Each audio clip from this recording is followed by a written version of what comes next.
Discovery channels. A lot of rude things are said about this tank that's coming on now. This is the famous American Sherman tank.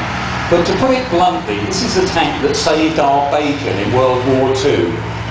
If you have a look out on the field, you'll see a Matilda I tank. If you look in the museum, you can see the British tanks that we were using at the beginning of the Second World War.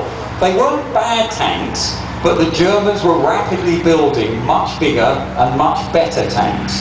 And we sent our engineers to America to try and help the Americans design a much more impressive tank to take on these new German Panzer IIIs and Panzer IV tanks. Again, you can see those vehicles in the museum.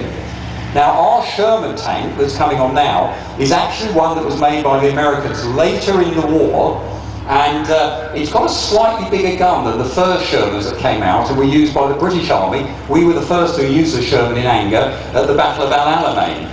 The first Shermans had a gun that was a 75mm dual-purpose medium velocity gun. So what does all that mean? 75mm is the size of the hole across the front of the barrel. So 7.5 centimetres across.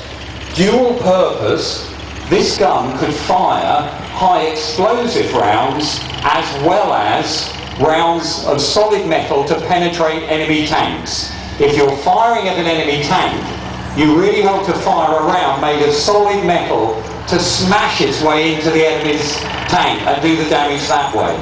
Now, our own tanks in Britain, we tended at the early part of the war to be only able to fire high explosive or armour piercing. We couldn't fire both. Now, the early Shermans with a dual purpose gun, they could fire both.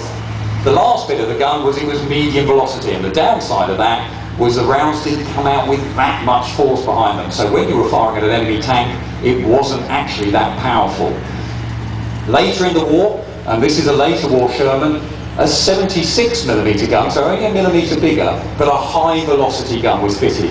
And because in the Western countries we could get access to tungsten, we made very sophisticated anti-tank rounds that the Germans basically, they knew about tungsten, twice the weight of steel, very, very hard slug of metal, and if you throw that at an enemy tank with as much as it's called kinetic energy, in other words, just a sheer welly behind it, that will do damage to the enemy tank. The Germans couldn't get tungsten, we could, and later in the war the Americans had a very, very good penetration round for this 76mm gun on this Sherman. Again, they added, as any tank goes through its production run, lots of extra things are always built into the vehicle. On this particular case, you can see here, it's got wider tracks than earlier Shermans in the war, so it can take the weight better.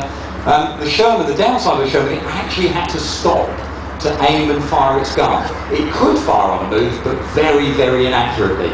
And of course, the minute you stop, you're a bit more of a target for the enemy to fire at. 5 crew members in that tank, 3 guys up in the turret, commander obviously in charge of everything, telling the driver where to go. On the other side of the turret from the command